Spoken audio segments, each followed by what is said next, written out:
Welcome to Prime Sports with me, Daniel Cranting, and Villarreal midfielder Thomas Partey has earned a call-up to Ghana's squad for the September FIFA World Cup Qualifiers against Chad and Mali.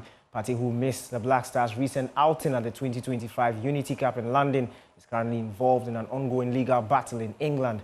Union Berlin defender Derek Korn has also received his first call-up, joining established names such as Alexander Djiku, Jordan Ayew, and Mohamed Kudus.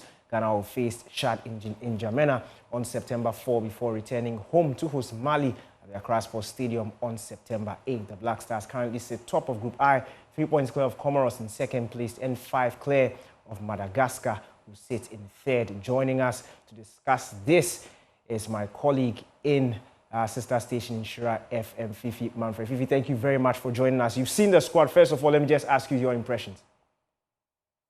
Thank you very much, Daniel. Yes, I've seen the squad. I think it's the squad that almost all of us did expect. I'm particularly excited about the inclusion of Thomas Partey as well. You remember, we're all excited about the fact that we didn't want Partey's career to be at a halt whilst he was ongoing investigation. And the most important thing is that whilst he's under investigation, his life has to go on as well. So it's good to have our deputy, our captain back in the Black Stars as well. Again, when you look at it, I'm also very excited with the inclusion of Tyreek George, who is back in it as well. Very, very good inclusion for us. Somebody who has not been with the team for a while now. Other names like Ibrahim Suleiman are also very interesting. So I think it's a core of the old guys that we know, especially in recent times under Otto Addo, who have played large parts of the qualifying games, and also some guys who were seen in the last Unity Cup that we played, like Christopher Bambones and the likes, who have been added to the squad. So I mean, it's a good squad. It's a decent squad.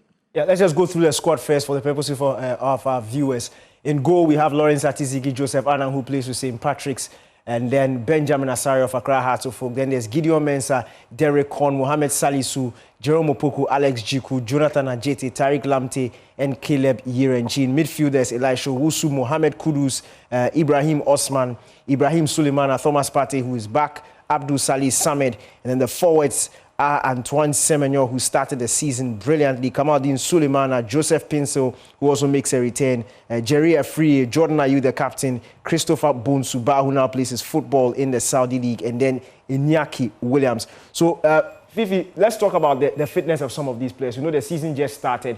There have been immediate concerns about the fitness of a player like Mohamed Salisu. He's struggling to get minutes in the Monaco team, but he returns to the squad. The likes of Alex Djiku haven't been too involved in their team's opening games this season. But when you look at this team in terms of the personnel and the fitness based on what you've witnessed in the opening weeks of the European season, do you think they can do the job in those 2 games against Chad and Mali? Well, Mohamed Salisu is particularly a worrying example because, I mean, it's not just the opening games of the season. At the tail end of last season, he struggled to get minutes as well. And as part of the top 2 centre-back pair that we've had in the last few months under Otto Addo, it's a little bit worrying, together with Djiku as well. So that's worrying. But then I think the good part is that these guys have all gone through preseason fully. And usually in preseason, they do a lot of work, as we know. So maybe they are not going to be at optimal levels. I don't even think that even the players that played 90 minutes in both games throughout Europe are at optimal levels, but they do have the needed requirement to be able to play the games. Again, I mean, it's national team football. You want some of the faces that you know, just so even if you are not playing them, they can be of help to the new guys that come in. And also, the good thing is that Otto Addo had been trying a lot of these centre-backs. I mean, Jerome Opoku and the likes for a while now had been tried by Otto Addo. So I think that's good. Not so good with respect to fitness, but then at least it's good to start these games and to continue with the names that we know. Let's talk about one man, Christopher Bonsuba. When he was making that move from the Belgian League to the Saudi League, most questioned whether it meant the end of his Black Stars career. He made his debut for his side, Al Qasida, earlier on this week, and he got sent off in that debut, but he returns to the squad. So it looks like the Saudi move has not really disturbed his Black Stars appearances. But a player who's missed out, who's just come back from injury and looks like he's regaining his form, Abdul Fattah Isahak, who is not in the squad. We saw him score against Charlton Athletic over the weekend for Leicester City in the English Championship. What do you make of that decision from the technical team? Well, I think that's Abdul Fattah Isako. It's important that we keep Abdul out of the squad for his own sake. I mean, he just came back from, a long-term injury. It's important that, especially if we are not going to go through the specific rehabilitation process that Leicester City are putting him through, then we don't have to worry the young chap. It's good that we allow him go through proper rehabilitation and then come back later for us. For Bambosu, I think that he got all of us in love with him with the games that he played at the Unity Cup. And I think that looks like it's enough for Otto Addo and his technical team to say, you know what, yes, you are going to the Saudi League, but at least for now, we want you back into the team. I think that he was good. He gave us different things that we've not seen in some of our attackers in a while now. So it's good that he's back into it. I mean, almost every Ghanaian will not be happy that our players at this young age will be going to the Saudi Pro League. But we also have to admit that in recent times, the Saudi Pro League's level has increased. There are some top young players that are also playing there. So, I mean, we just hope that he's going to replicate that, what we saw in the Unity Cup, in the next World Cup qualifiers that we are going to have. Another player who seems like he's the goodwill he got from that Unity Cup is Caleb Yirenchi. We know he's a midfielder, but he played at right wing back in both games at the Unity Cup. He returns to the squad. Now, when you look on hindsight, when you look at the players who were called up, the minutes they got in that competition, how important are exercises like that going forward for the Black Stars? Seeing that a number of those players have made a return in much more competitive fixtures ahead. Very important, very important. I mean, Danny, you have been in this job for a very long time. You understand that when you get called for games like this, only a handful of them are going to get proper minutes. So in the Unity Cup, we're able to see players like Khalid Renchi, who in regular African Cup qualifiers or World Cup qualifiers weren't going to get good minutes. The fact that they played in the Unity Cup gave Otto Addo the first time to watch them in real time and also assess them with good minutes, because you can't really make a proper assessment of a player from just training and 5 minutes cameo. You need them to be playing. And I think Khalid Renchi was also another very, very good player that we saw at the Unity Cup. Somebody who is that versatile, was going to give us a lot in our games. And also the kind of footballing education that he's getting, I mean, Norway was to come in handy. I mean, he playing able to play at fullback and also in midfield is going to be very important for us. So I am particularly excited that we've brought in Khalid Renchi and also Barbonsu from that exercise. I hope that we'll be able to do more of that so that we'll get most of these our players who are playing in teams and leagues elsewhere that we don't get to see a lot, or when we call them, don't get enough playing time for the Black Stars. Lastly, let's look at the goalkeeping. It looks like Joseph Wollacott drops out of the goalkeepers list. Patrick Annan comes in. There was a lot of talk, or there has been a lot of talk about who is the Black Stars number one, especially this year. Benjamin Asare has started a chunk of the games we've played this year, at least the 2 competitive games we played this year. He's been the number one. We've seen Atizigi prove some good form over last season. He started the season pretty well. What do you make of the chopping and changing? Wollacott dropping out, Patrick Annan, who's also done really good in club football, coming in. Do you think he can, especially with the uncertainty of who is bang on number one, do you think Patrick Annan can come in and stake a claim for that number one position? Well, I will particularly be excited if Patrick Joseph Annan gets to do that job. Because I had high hopes for Jojo Wollacott, but when he went to the lower tiers of English football, wasn't getting enough playing time for his club. The finger injury that he had 2 seasons ago seemed to have just taken him off, and he had just not given us those performances that we expected to get from Jojo Wollacott. We know that in recent times, Benjamin Asare has given us that feel of a backline that understands what the team wants. He seems to have good conversation with the players that are there, and he has been with them for some time now. I think that for me, our most consistent goalkeeper over the last few months and years has been Lawrence Atizigi. So if our number one goalkeeper is Atizigi, I do not have a problem. But of course, in recent games, it has been Benjamin Asare, who has not been bad either. It's really about consistency as well. If we can be consistent, that's going to be important. We've seen local goalkeepers go into the Black Stars, call up and set up where they are not consistent. The last time Kotoko's Frederick Astari was there, never really got a look into it. Danlad Ibrahim was at some point in time also said they never really played. So getting a goalkeeper from the league that has gone in there and is putting up consistent performances can be good for us. It can be very good for us. But at the end of the day, I think it comes down also to our goalkeepers trainer, who now look at the three goalkeepers and say, I want A, B, C, D, based on the game that we want to play. But again, it's important that we find who our real number one is for the long term. That is important. Thank you very much, Fifi Manfred from our sister station, Shira FM. Let's move on to more stories where Women's Premier League champions, Police Ladies, they will face Samnelli FC of Benin tomorrow in their second group game of the ongoing WAFU B Champions League qualifiers. The Ghanaian champions lost their opening game against Nigeria's Bayelsa Queens and need a win tomorrow to keep hopes of qualification alive. Head coach Yusuf Basigi, he shared his thoughts after the game. I will now go on Zoom to talk to my colleague Lawrence Bedu, who is in the Ivory Coast following this competition. Lawrence, thank you very much for joining us. How is mood in camp? I know you had the last training session earlier today. How is mood in camp ahead of tomorrow's very important game? Danny, good evening as well. I would say everyone in camp seemed to be understanding the importance of that second group game against Samnelli.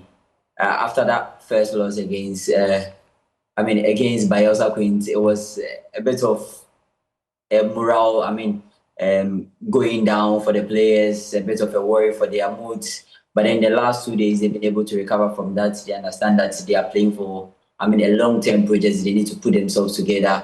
A few of the players who missed the recovery training session were able to get back along for today's final training session. So every player is ready. Even the coach sounds confident. Those who were not even able to play in the first game have also been communicating or have been showing signs of confidence ahead of that game against Samnelli. So the current preparations are well on course, and hopefully they can come out positive. Now, when the draw was done, on paper, Bayelsa Kings were the toughest opposition for Police Ladies. That is out of the window. Samnelli, Ghanaian teams have a good history with Samnelli. I remember Ampem Dakwa were paired up against them in last season's competition. Is that something that is ringing in the minds of the players ahead of this game, knowing that it's a very winnable fixture and the fact that they also need the 3 points to give them a huge boost ahead of qualification? Daddy, I would lie to you if I say they don't have any confidence of beating this Samnelli side. The players have that confidence. The positive thing also from them will be the fact that after their game against Bayelsa Queens, they stayed at the stadium to watch Samnelli play ASCO, a game that Samnelli won by a goal to 0. So for the coaches, they were able to pick one or two things that they have been communicating with the players. If you look at the history of Ghanaian club as far as this competition is concerned, they might not be good starters, but then they've always been able to recover from one or two setbacks to get along the line and qualify for the semi-finals. That's what Police Ladies are counting on, the fact that they have an experienced manager like Yusuf Basigi, who has been there before, who won it and then gone on to play at the CAF Women's Champions League proper and finish in the final or finish second.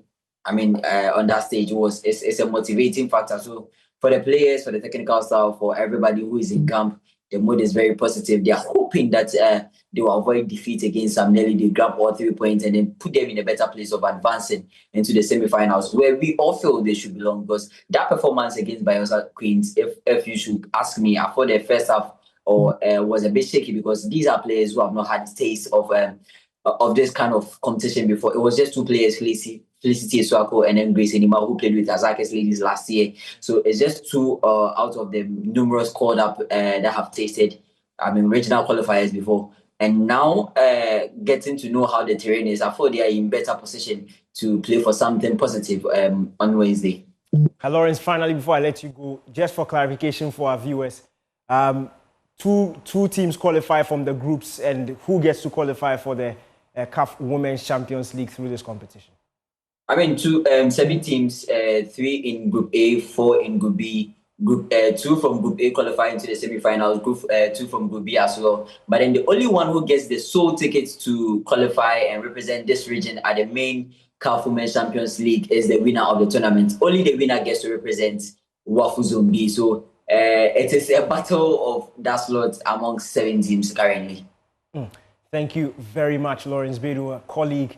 He's in Cote d'Ivoire following the WAFU B Champions League qualifiers.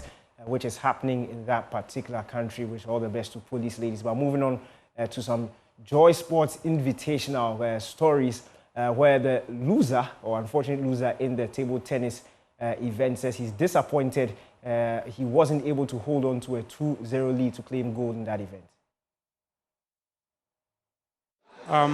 Honestly, I'm really disappointed because it is a game that I should have won 3-1.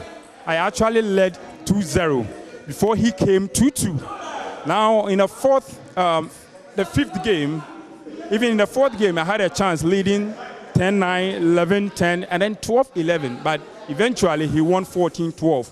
And then in the fifth game, I took a lead, 5 lead, and he came back. So I must say I'm really disappointed. But nevertheless, that is a table tennis for you. You need to be more focused whether you are leading or down. The slightest mistake, that is it. So I give credit to him. He really played well. The mental toughness and his psychology was really up there. Notwithstanding, his coach and the supporters were doing a lot of distraction, but that is just the side of it. I had my chances. I was not able to utilize it.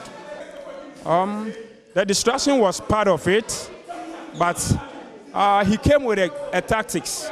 I realized he came more relaxed. He allowed me to attack. Then he does the pushing and then the blocks. And so he was able to capture, but quickly I retaliate. And then I came back. But along the line, it's like I lost focus a bit because when I took the lead, in my head I thought a bit of complacency. I thought I'm done. But when he came to 9-7, that is where I should have been more focused to play. But I thought, yes, sure, I'm going to win. I got to 10-9, and I was not able to utilize it. So what I would say is I have to be more focused, especially when I get to that very critical point, 10-9, and it will be a thing of the past. Okay, so what's the way forward? Are we going to see you next year? You're going to participate again? Will you come back harder? Sure, next year I'm going to participate. Actually, personally, I stopped playing table tennis for about a year. So it was this year I started playing a bit. And due to work, I have to train small for this competition.